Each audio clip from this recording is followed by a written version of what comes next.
तो स्टूडेंट्स, तो एक बार फिर से स्वागत है आपका हमारे YouTube channel learning at home में। जैसा कि हम लोग जाएंगे मैथ में चैप्टर नंबर 3 कर रहे हैं, pair of linear equations in two variable, जिसमें मैंने एक वीडियो आपको तैयार कर दी है जिसमें कॉन्सेप्ट्स और ग्राफ है ना मैंने बताया है। और जिन लोगों ने देखा है ठीक है, जिन्होंने नहीं देखा है तो इस वीडियो को देखने से पहले मैं आपको आई बटन पे लिंक दे देता हूँ कार्ड पे, और डिस्क्रिप्शन में भी इसका लिंक दे दूंगा। आप पहले उसे देखें ताकि बेसिक कॉन्सेप्ट क्लियर हो जाए, फिर आपको इस एक्सरसाइज आज हम लोग जो है चैप्टर नंबर 3 एक्सरसाइज नंबर 3.1 के में टोटल 3 क्वेश्चन है जिसके हम लोग कंप्लीट करेंगे आज। ठीक है, तो प्लीज जो लोग नए हैं वो सब्सक्राइब कर लें और बाकी लाइक और शेयर को करना बिल्कुल ना भूलें। ठीक है, तो चलिए शुरू करते हैं है ना, बिना किसी देरी किए हुए। ठीक है, तो देखिए पहला जो क्वेश्चन है इस एक्सरसाइज का, उसमें ये कहा जा रहा है, अगर आप अपनी बुक में देखें ध्यान से पढ़ें तो लिखा हुआ है कि आफ्ताब टेल्स हिज डॉटर, ठीक है, आफ्ताब अपनी बेटी से कहता है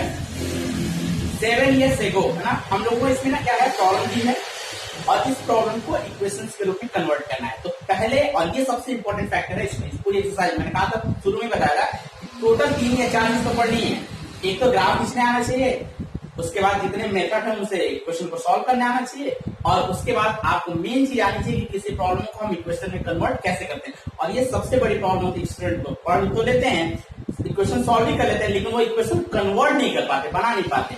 तो हम लोग, अगर आप लोग ध्यान से देखें और उसको रीड सही से करें, हर एक वर्ड का मतलब सही से निकालें, 100% आपको इक्वेशन तैयार कर देंगे। तो शुरू करते हैं। देखिए, Aftab tell his daughter, Aftab अपनी बेटी से क्या कहता है, 7 years ago I was 7 times as old as you were, यानी तुम जितना 7 साल पहले की बात कर रहे हैं कि 7 साल पहले जितना तुम्हारी उम्र थी, है ना, उसका मैं 7 टाइम था। ठीक है, मतलब अगर वो 5 साल की रही होगी सर तो 35 हो जाएगा, है ना। 7 साल पहले का रिलेशन है। फिर and also 3 years from now, और आज से ठीक 3 साल बाद, पहले तो रिलेशन 7 साल पहले का है, फिर आज से 3 साल बाद I shall be 3 times as old as you, जितना तुम्हारी उम्र होगी 3 साल बाद उसका मैं 3 गुना रहूंगा, है ना। तो सवाल ये है कि represent in the situation algebraic, यानी इस इक्वेशन को, मतलब इस प्रॉब्लम को इक्वेशन में कन्वर्ट करिए, अलजेब्रिक इक्वेशन में कन्वर्ट करिए, और ग्राफिकली यानी ग्राफ में रिप्रेजेंट करिए। ठीक है, तो सुनिए क्या है। सबसे पहला कि जो रिलेशन है दोनों का, ध्यान रखिए, हम जो 2 वेरिएबल में पढ़ रहे हैं तो याद रहे कि हम जो लेट करेंगे वो 2 वेरिएबल तो लेट होगा। तो एक वो है आफ्ताब है और उसकी एक बेटी है ना। तो दोनों की एज को पहले आप जो प्रेजेंट एज है उसको अलग अलग लेट करिए। लेट पहला लेट, है ना, present age of Aftab, Aftab की जो प्रेजेंट एज है वो x है, और है ना हिज डॉटर,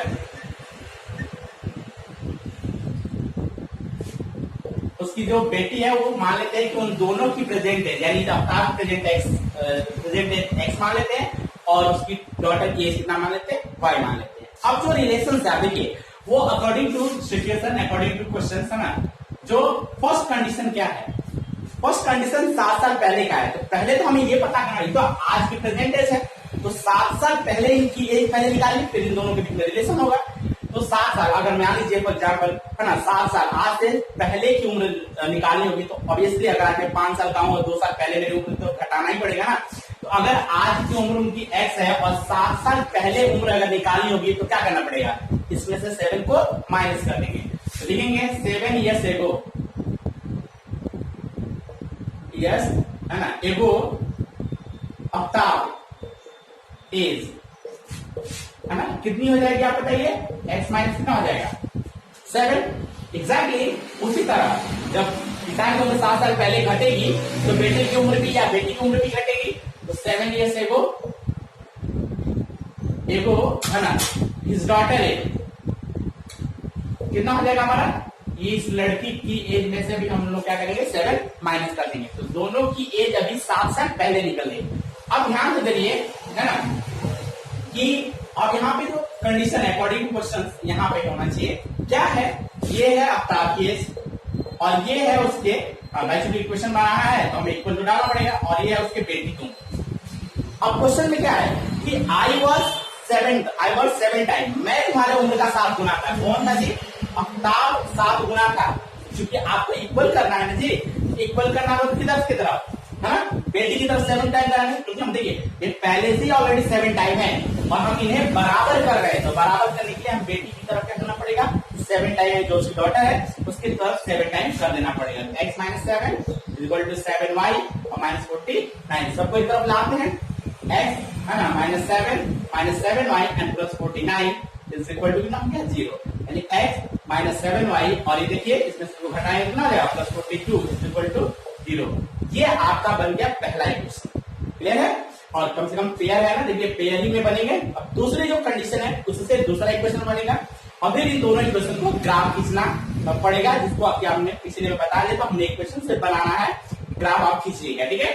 दूसरा चीज आप कह रहे कि जो उम्र है 3 साल के बाद की बात करें कि आज से 3 साल बाद, ठीक ना, तो चलिए जैसे 7 साल पहले निकाले तो 3 साल बाद निकालते हैं, तो क्या करना पड़ेगा, प्लस करना पड़ेगा, तो लिखेंगे 3 years after 3 years from now, है ना, आज से 3 साल बाद आफ्ताब एज क्या होगी आप बताइए, प्लस करेंगे, प्रेजेंट एज में x प्लस 3 हो जाएगी, तो इसी तरह उसकी हिज डॉटर एज, उसकी डॉटर की एज में भी क्या होगा, प्लस होगा, तो पहले दोनों की एज 3 साल पहले की निकल गई। अब इनका रिलेशन चेक करिए, देखिए ये है आफ्ताब और ये है उसकी लड़की अकॉर्डिंग टू क्वेश्चन में, ठीक है।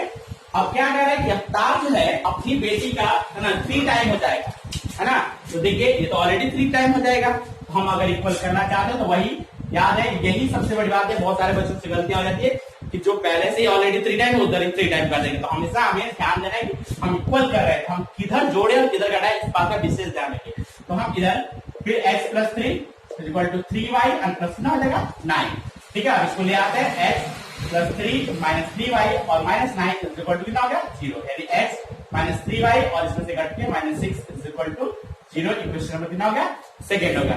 तो आपने जो प्रॉब्लम दी थी उसको आपने किसके रूप में, इक्वेशंस के रूप में कन्वर्ट कर दिया, जिसमें पहला इक्वेशन हमारा ये आया है और सेकंड इक्वेशन ये आया है, ठीक है।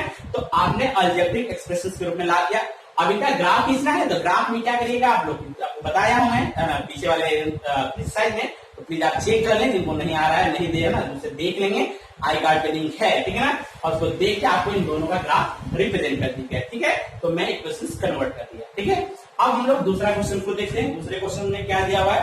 तो दूसरे क्वेश्चन के अंतर्गत जो प्रॉब्लम है इसको देखिए, इसका दूसरा क्वेश्चन, तो इसी तरह मैं इक्वेशंस कन्वर्ट कर देता हूं आपको, और आप इसका ग्राफ रिप्रेजेंट करेंगे, और आप भी प्रैक्टिस करें कि आप दिए हुए प्रॉब्लम को कैसे इक्वेशन में कन्वर्ट करेंगे। याद है 2 वेरिएबल है तो 2 वैल्यू तो लेनी ही है, ठीक है। सेकंड क्वेश्चन देखिए, the coach of a cricket team buy 3 bats, एक टीम का जो कोच है वह 3 bat and 6 balls for the 3900, है ना, 3900 रुपए में 3900 में 3 बैट और 6 बॉल खरीद के लाता है, and the latter C buy, लड़की है, सी बाय अनदर, फिर दोबारा वो जो है एंड अदर बैट, एक बैट, ठीक है, ध्यान रखिए, अनदर एक bat and the 3 more balls, और 3 और ज्यादा बॉल खरीद के लाती है, मतलब 3 और बॉल एक्स्ट्रा खरीद के लाती है, तो 1300 रुपए में लाती है। तो बताना है कि इसका आप ग्राफ कैसे रिप्रेजेंट करेंगे। ध्यान सुने, 2 चीज है ना, एक तो हमारा बैट और एक हमारा बॉल है, तो दोनों को लेट कर लेते हैं, लेट समझा,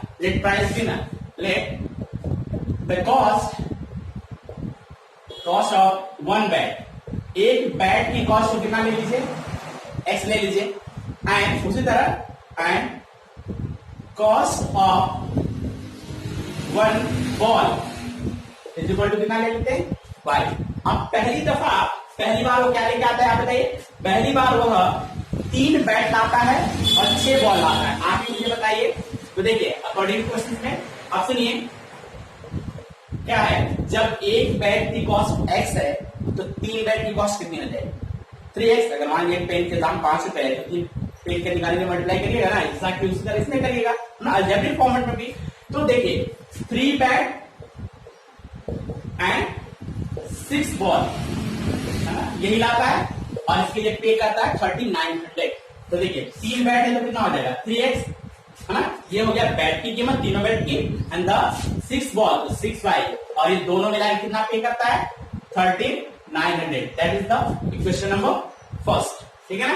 एंड द सेकेंड कंडीशन, अब देखिए दूसरी बार, है ना, दूसरी बार क्या है, अनदर बैट, दूसरी बार अनदर बैट, यानी एक बैट एंड कितना होता है हमारा 3 बॉल है, ठीक है ना। और दूसरी बार हमारा जो है कि दूसरी कंडीशन में हो जाती है तो 3 बॉल और आती है एंड 3 मोर बॉल और 3 बॉल है ना दूसरी बार आती है, तो फिर इनके भी पैसा और इन दोनों के लिए वो पे करती है 1300 रुपए। तो देखिए अनदर बैट, बैट देखिए ना, एक बैट की कीमत कितनी है अकॉर्डिंग टू क्वेश्चन, ठीक ना। सेकंड कंडीशन में तो एक बैट की कॉस्ट कितनी है x और कितना 3 मोर बॉल, और एक बॉल की कीमत अगर y है 3 बॉल कितनी है 3y, और इन दोनों के लिए पे करते हैं 1300। एक क्वेश्चन नंबर कितना हो गया, सेकंड हो गया। तो देखिए ये जो हमारा प्रॉब्लम्स था, जो वर्ड प्रॉब्लम थी, उसको मैंने अलजेब्रिक फॉर्मेट में क्या कर दिया, कन्वर्ट कर दिया। रह गई बात है ग्राफ में, तो ग्राफ आप क्या करेंगे, खुद जो है ट्राई करेंगे और इसको खींचेंगे, ठीक है ना, जो कि मैंने समझा रखा है। चलिए, और इसका जो लास्ट क्वेश्चन है थर्ड, उसको भी मैं यही करा देता हूं, तो पढ़ते हैं। देखिए बुक में देखें आप लोग, the cost of 2 kg apple and the 1 kg grapes, है ना, on a day was found the 160 rupees. क्या होता है, एक व्यक्ति जाता है एक दिन 2 किलो सेब, 2 kg एप्पल, 2 kg एप्पल लेता है और 1 kg ग्रेप्स लेता है, तो इसके लिए वो 160 रुपीज पे करता है। एंड आफ्टर द मंथ, और कुछ दिन बाद फिर जब जाता है तो the cost of the 4 kg Apple, और 4 किलो जो सेब लेता है and 2 kg apple in 300 rupees, 300 रुपए में लेता है।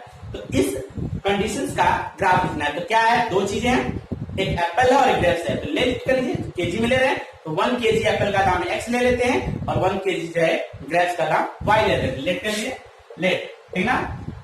1 kg है ना एप्पल कॉस्ट कितना ले लीजिए x and the 1 kg grapes है ना कॉस्ट कितना ले लीजिए y। तो हमने पहले ये मान लिया कि एक मान के चलते कि 1 किलो जो है कि हमारा एप्पल का दाम जो है x है और 1 kg ग्रेप्स का दाम कितना है y है। जब पहली बार फर्स्ट कंडीशन है ना, जब वो फर्स्ट कंडीशन में जाता है तो क्या देता है बताइए, पहली कंडीशन में वो लाता है 2 kg एप्पल और 1 kg जो है हमारा ग्रेप्स का दाम। 1 kg एप्पल का दाम अगर x है तो क्या लेता है 2 kg एप्पल एंड है ना 1 kg ग्रेप्स। तो क्या होता है, देखिए 1 kg का अगर x है तो 2 kg का कितना हो जाएगा 2x, और चूंकि ग्रेप्स तो 1 kg ही लाता है तो 1 kg का कॉस्ट कितना हो जाएगा y, और इन सभी को मिला के वो पे करता है 160 रुपीज। क्लियर है।